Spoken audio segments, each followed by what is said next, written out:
Nice. There it is. This is the hard, cold truth, guys. Nobody wants to see your ad. So my name is Eric Groza. I'm the creative director here in Moscow at TBWA. As my lovely introduction announced, I've kind of worked a little bit everywhere in the world, from Hawaii to Sweden to Germany and now here. But let me dive into something that's probably a lot more interesting to you. Enough about me. Here's a fact. 89% of advertising isn't noticed or remembered. This is a UK statistic.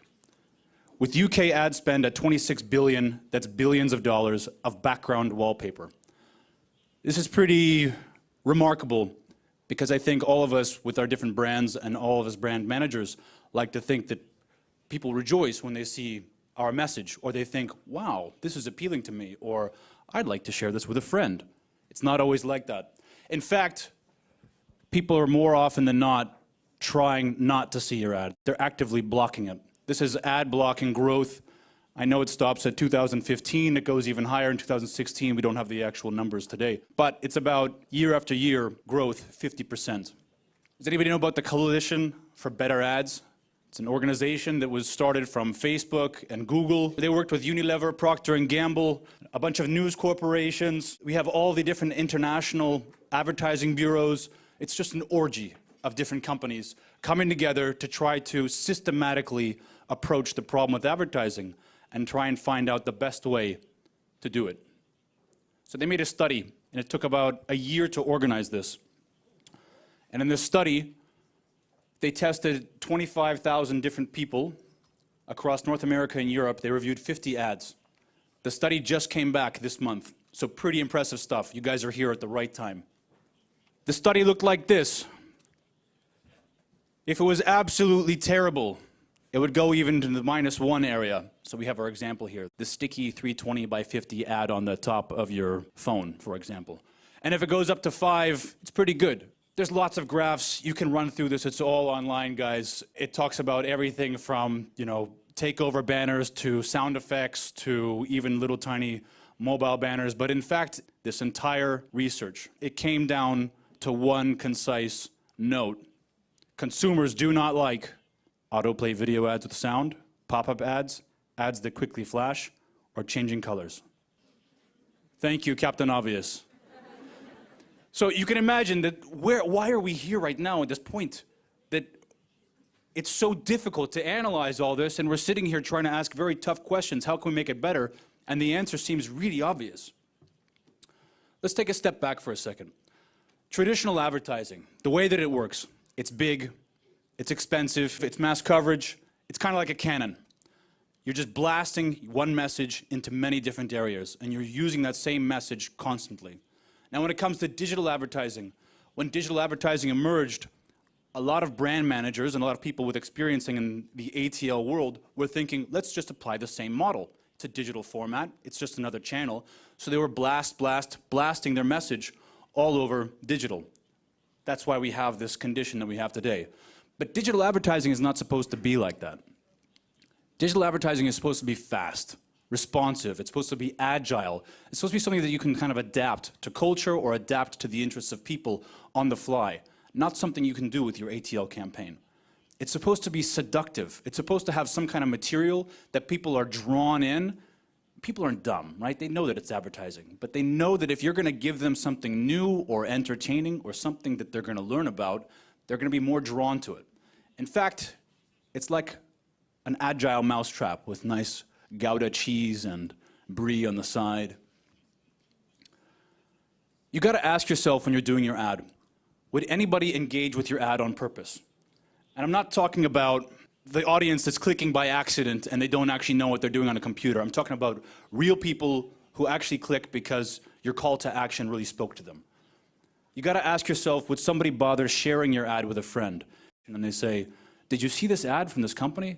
That's pretty cool stuff what they're doing, or it was funny, or hey, we should join in this competition or into this little activation. Would you publish an article about what you made? Or would a journal or would the news publish an article about what you made? This is really important. I think that in the speed of things and kind of how we have all of our different deliverables, we forget that if the ad actually creates PR, it's better than hitting your mark for engagement or views. You're going to get a lot of earned media. And when you start to think from the conception process of what your ad is, how could I make sure that it's going to have a cool headline, like this brand reimagines the way we think about this or that, or changes this format? I think you're in a much better place. So think about that kind of stuff. I'm going to tell you today exactly how to do that, exactly how to get there to that point where you can make ads that will be headlines. But first, a little bit of a commercial break. Damn, right? You thought you'd got away from the ads. So a little bit about me, TBWA and Drop.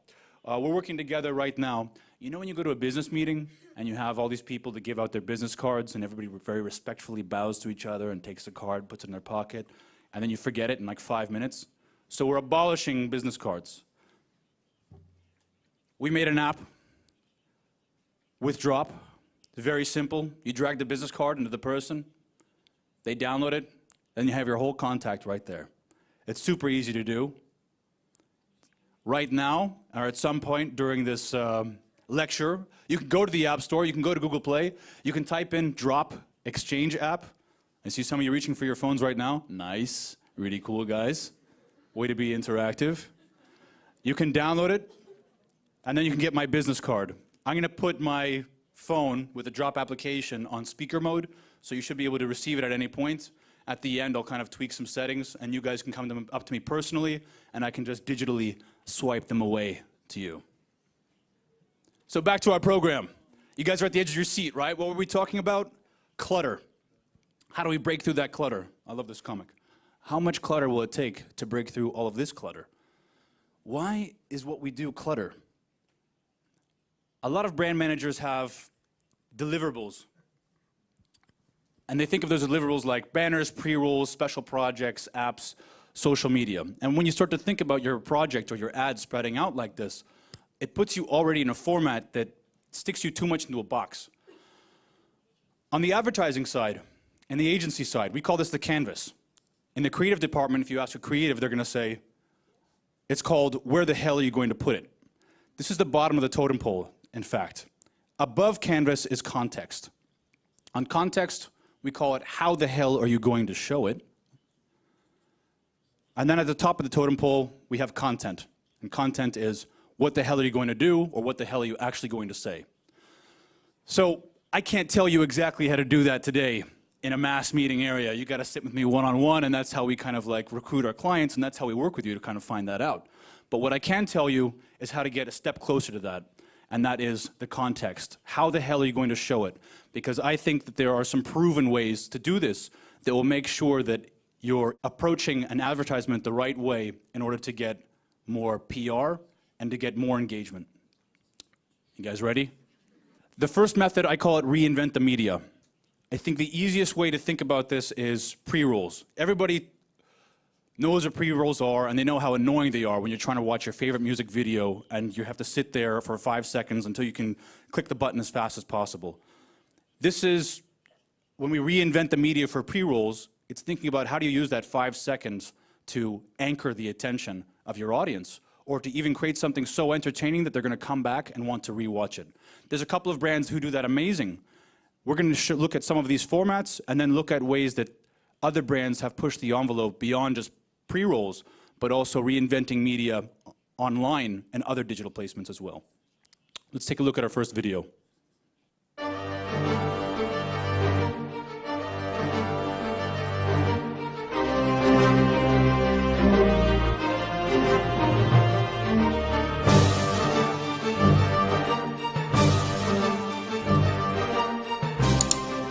Don't thank me. Thank the savings.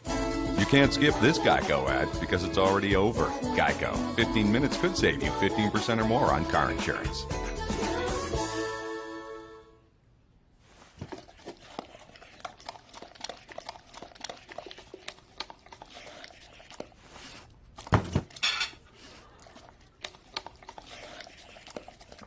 Savings!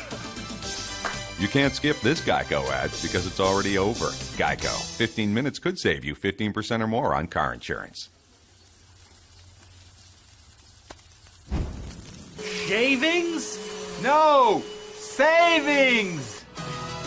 You can't skip this Geico ad because it's already over. Geico. 15 minutes could save you 15% or more on car insurance. Savings? Savings. You can't skip this Geico ad because it's already over. Geico. 15 minutes could save you 15% or more on car insurance. Oh, hold the door. 2, please.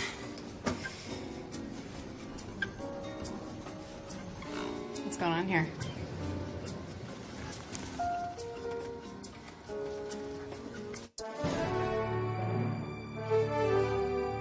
There's the headlines you gotta think about when you're making your own ad.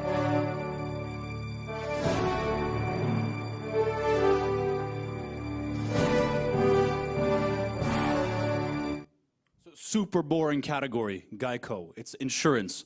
And they have one single-minded proposition that 15 minutes can save you 15% or more. And they communicate it as clearly as possible. They don't try to play around that, and they get to the point of entertaining you afterwards. Think about it, it's pre-rolls. Afterwards, people were searching for these pre-rolls so they could show their friend, like, hey, Jim, did you see this cool pre-roll that was on YouTube? Here's another. Hear that? That's the sound of an ad auto-playing silently on Facebook. A fact that often leads to lower consumer engagement. So rather than put another commercial made for TV on Facebook, we made a series of ads designed to break through the wall of silence. By acknowledging the obvious fact that ads autoplay silently on Facebook, Captain Obvious drew users in and enticed them to engage.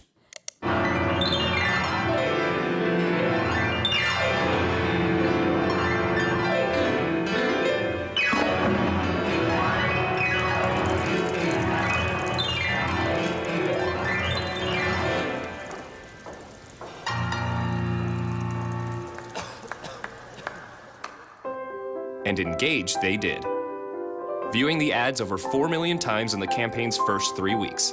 They also shared and commented.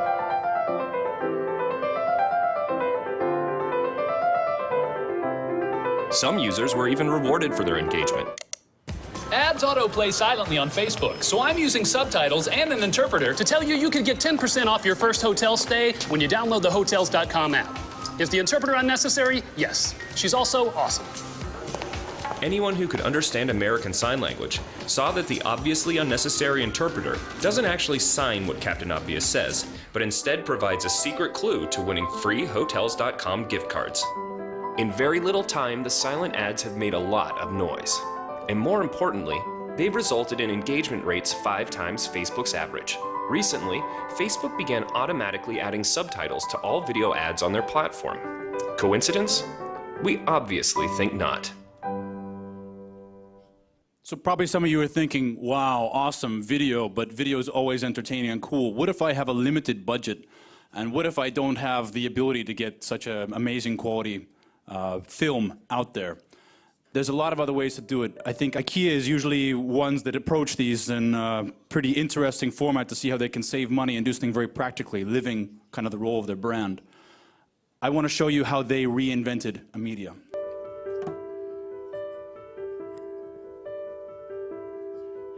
IKEA's products have always been inspired by how people live in the real world. There's a variety of everyday dilemmas that can be solved or improved by our products. How could we remind people of this? These days, most of us turn to the internet for answers when problems arise. To prove that IKEA can be a part of the solution, we created what we like to call retail therapy. We simply renamed IKEA's products as common Google searches about relationship problems in Sweden. When you Googled your problem, you found an IKEA product with the exact same name, on a site identical to IKEA's main shopping site. A product that might help you improve your relationship at home. So whether it's a snoring husband, a never-ending gaming son, or any other relationship problem you have, IKEA can come to the rescue. Or at least put a smile on your face while you keep Googling for an answer. The results were overwhelming. SEO might be as boring as it gets. But this campaign was something else. something that won the hearts of both new and old IKEA customers all over the world. Even Google themselves praised the initiative on Twitter. And many of us use when dealing with relationship problems, retail therapy. And that's what IKEA is calling it. Thanks for Googling. So search engine optimization and search engine marketing can be thought of as maybe the most boring topics and something that nobody would ever write a headline about. But here, they just transformed the way that they're using their own store, on their own site, on their own owned media, and they got an article about it, and a lot of people applauding them for what they did. Another case. This is the last one in this category. IKEA may come from a small town in Sweden, but likes to wow the world regularly with big ideas. For example, we revolutionized the entire furniture industry with just a tiny Allen wrench. And now we have another big idea appearing rather small. Paxit, the most clicked ad space in the world that actually isn't one. We noticed that the shopping carts of every online shop get clicked millions of times every hour by our target audience, and that it offers infinite space for your shopping items. Just like our variable Pax wardrobe system. So we spoke to weare.de, one of the leading online streetwear shops, and turned a little space that no buyer can avoid into an innovative ad space. The shopping cart icon became the first Pax shopping wardrobe. One small change that automatically grows bigger the more you shop. Because the online shopping wardrobe is as conveniently expandable as your Pax and grows while you shop. Of course, that also works the other way around. At checkout, a personalized banner commented on the number of the user's items and links directly to the modular Pax system as the perfect solution for any shopping haul. Our campaign was so successful that other online shops are about to adapt this new way of communicating. After all, it's a small idea with a big effect. Well, something we're already known for. Again, this placement is super small. And when you normally think about the real estate on a website, and when you normally think about banners, people would say, well, if this was a banner, it would be a super unsellable spot, a super unsellable place, because so little people would pay attention to what's going on there. Because of the functionality, and because of the way it reinvented that media, it got PR, and it got people going to the website just for the novelty of adding shoes to the shopping cart to see how many of these different cabinets they could fill up. So think about that when you're thinking about your ads. The next category or method, I call it creating a stunt. And I think it's pretty self-explanatory, but when you think about the digital world, creating a stunt, what we're able to do now in the digital world with live video is really bring everyone into this drama of anything can happen and anything can go wrong. So with live video, I think there's a big potential here to leverage that. There's a nice case from TBWA in Australia. Du bleu, du rouge, du jaune, du vert, du blanc, du rose, du noir, du mauve. Je veux de la couleur. Jaune, rouge, vert. Je veux de la couleur. Jaune, rouge, vert. Je veux de la couleur. Fresh. Je veux de la couleur. Fresh. So what's going on right now? They're dressing a model to go from Sydney to London in one of their suits, but this model is not going to get any sleep and he's not going to stay in a hotel. He's going to look like crap. But the suit is going to look amazing. That's cool.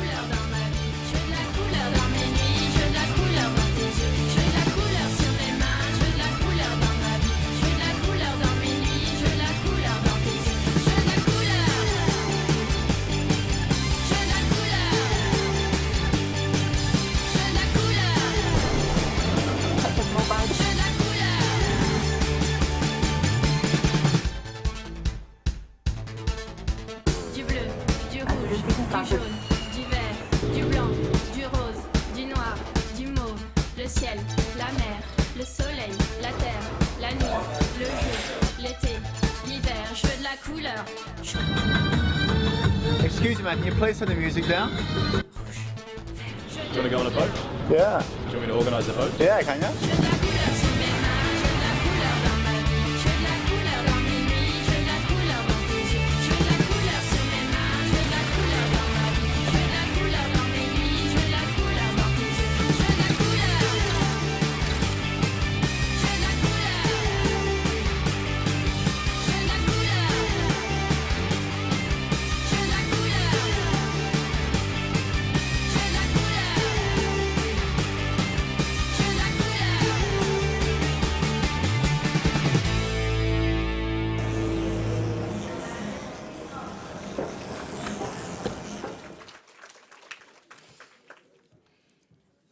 So it doesn't matter how your model looks, it matters how your product looks, and the people around that, you can put them through all sorts of challenges to get them through there. This was all amplified with a lot of live video in every single stage in every single country.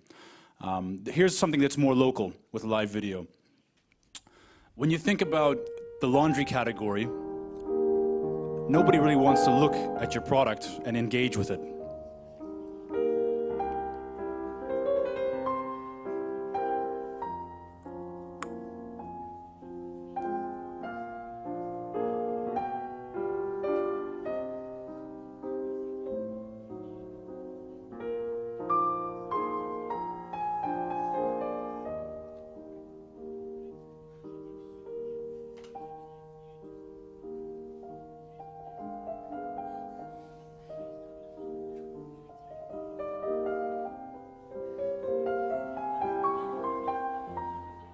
It's probably the first time anybody has watched an entire wash cycle go through.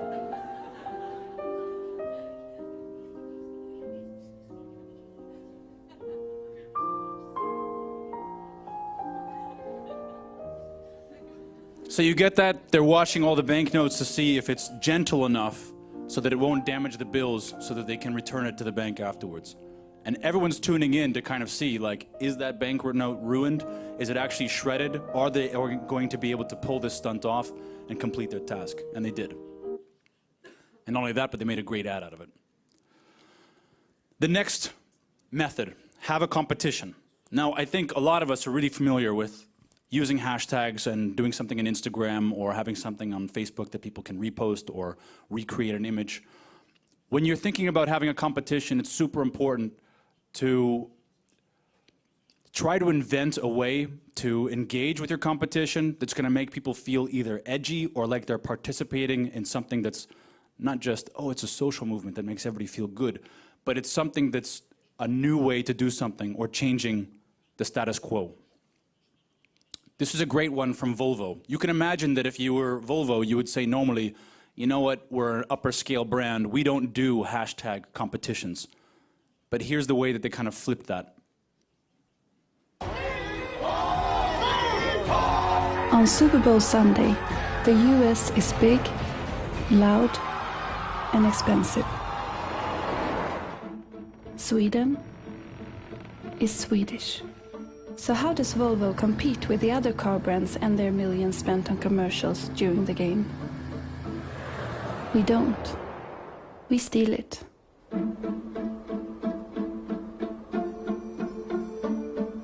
When you see a car commercial during the game, any car commercial, not Volvo, you can tweet using the hashtag Volvo contest. The interception was simple. Their commercials would give you a chance to win one of our cars for someone you love.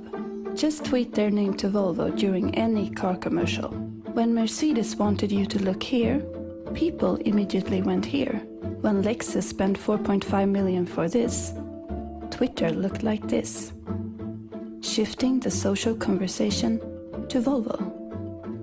With up to 2,000 tweets per minute every time their commercials aired, we changed the Super Bowl conversation from one loud 30-second roar to an ongoing conversation about Volvo that lasted the entire game.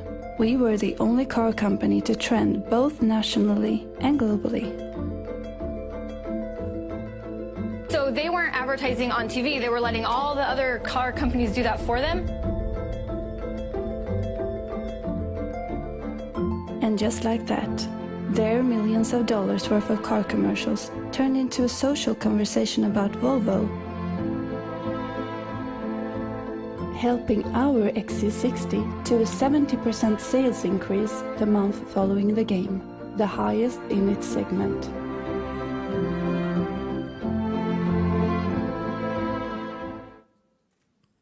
So the way that worked is they just did one announcement that if you use the hashtag and hashtag somebody who you think should win a Volvo car, when you're watching the Super Bowl and when you see the commercial of a different car, that you have the chance to win.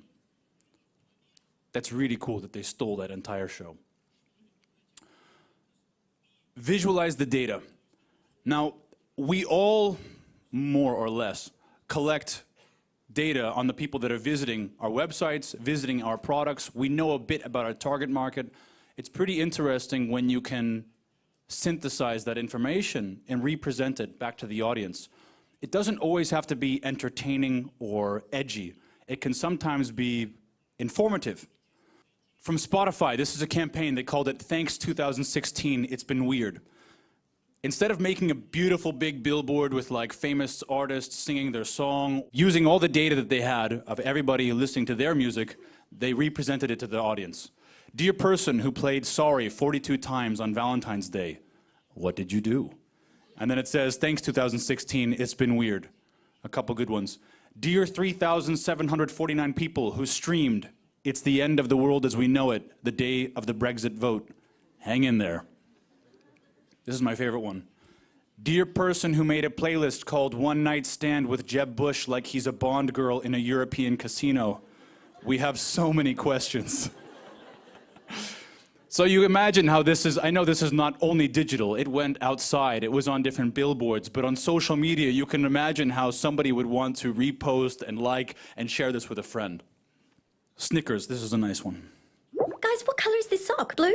You're Shut the up. dumbest I hate ever. gold, you idiot. The internet is an angry place. But what if that's just because we're hungry? Luckily, Snickers has created the Hunger Rhythm, a hunger algorithm that monitors the mood of the internet. So when anger goes up, Snickers prices at 7-Eleven go down. Now when the weather's crappy, you get cheaper Snickers. Global warming sucks. Political scandal, cheaper Snickers. I don't understand. Meteor strike, definitely cheaper Snickers. So over meteors. To lock in a price, hit Get a Snickers on your mobile to get a reduced price barcode, then simply head down to your local 7-Eleven to claim your Snickers. Snickers Hunger Rhythm. The angrier the internet, the cheaper the Snickers. Get your low price bar at snickers.com.au. You're not you when you're hungry.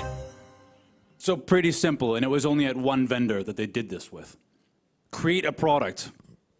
I think that whenever you create something new, whether it's a service, a product, a program, whenever you create a new alliance, you usually have this wave of PR that surrounds it for the first year. And then afterwards, it's old news, and nobody reports on it again. And one thing that you can do to stay fresh is to try to think of new ways and it could be limited editions, it could be a concept model of a certain product that will never even be released, but it's just something that you can do to make buzz or to dramatize something that your brand does. Here's a nice one.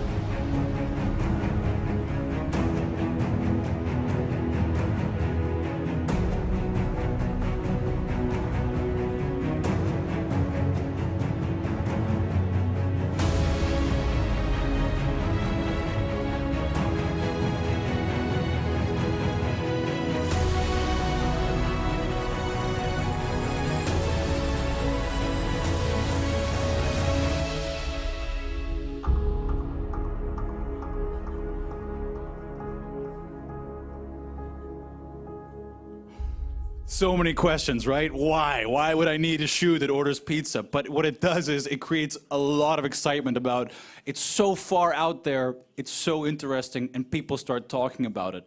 And when you imagine is when you have a product like that, and then you can start to release it to different bloggers, and you only have one prototype that you're kind of sharing with everybody. They made this super limited edition. You could win it in the end. I think that you could buy a couple that were made afterwards because it became so popular.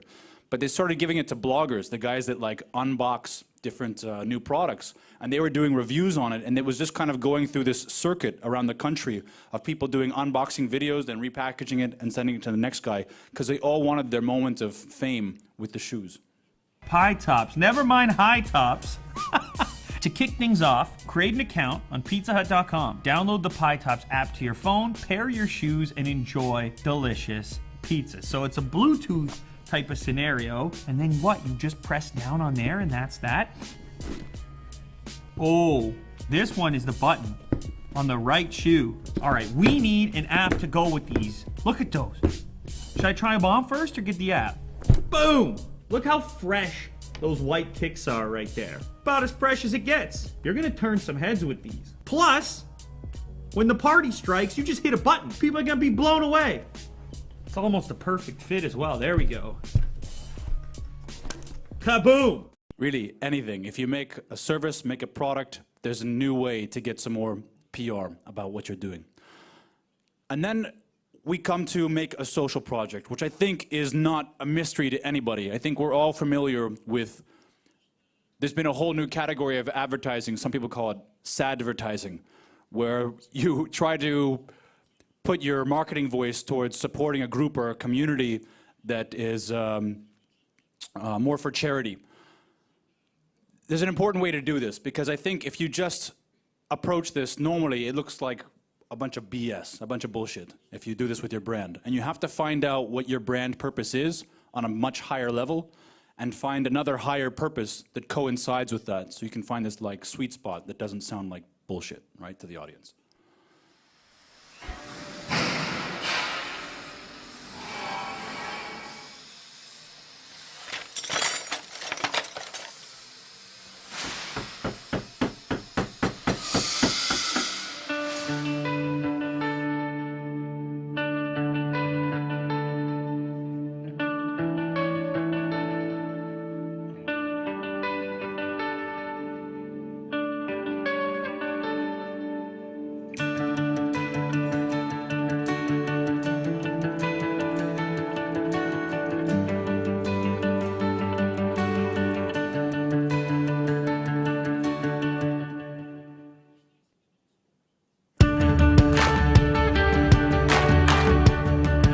How to make an opening in a plaster wall.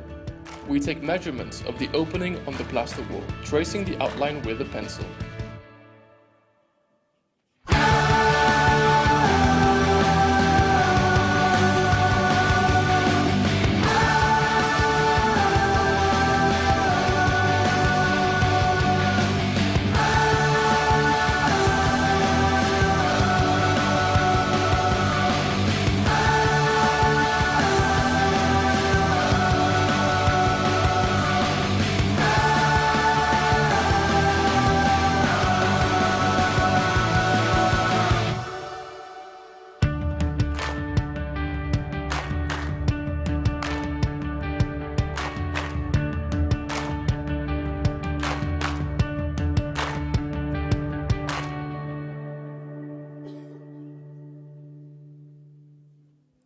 So pretty straightforward the way that they did that, the way that they identified that they're being rather wasteful and that they could apply that towards a good cause, to rebuild schools, to rebuild hospitals. It fit right in there with something they were doing already. In the United States, there's aside from Amazon, there's another company called Jet.com. And Jet.com sells all the different household items, just like Amazon does as well. There's a day called Women's Equal Pay Day in the United States, where it's about raising awareness for the fact that women earn about 79% of the dollar that men earn. So women earn less than a man on average. So they called attention to this. This is what their site normally looks like. On the wage gap day, they rebranded the entire front of the page. You couldn't even click on some of the objects. You had to scroll all the way down and you could only search for it. So they were really using their own media for this. When it came to their social media, they were having voting for which product would you like to see 79% of it cut off, and see if it still works, and still works the same way it does if it has 100%. So people would vote, and then afterwards, they'd have a little video, live video, of it cutting through. Again, the name of the company is Jet, so they use the water jet that's cutting through each of these products here. Yeah, I mean, I'm kind of mesmerized to your point. What would happen if I handed you a phone that was only 79% of a regular phone? I would not be happy. I wouldn't accept it. I would ask that we do something about it and that we make it 100%. Now, do you think you could still text? No, I don't think so. What do you think? No, I don't think so either. Okay. Wow. Sometimes it was a banal product. Wow. Amazing. We got to fix that. I mean, that's just 117 kind of years. like ridiculous. Like, we have drones delivering pizza these days, but we can't get a woman to make the same amount as a man. But the message is super clear and done over and over and over again. So this context, how the hell are you going to show it? We talked today about 6 different ways. There's a lot of them, but these ones are rather strong, so that when you're making your campaigns, you can begin to imagine, are you following either a format or something that will get you PR, that will get people excited to share your advertisement with other people, so that you're not creating more clutter online. So remember, attention, it must be earned, not expected. Because nobody wants to see your ad. And that's our presentation. There you go.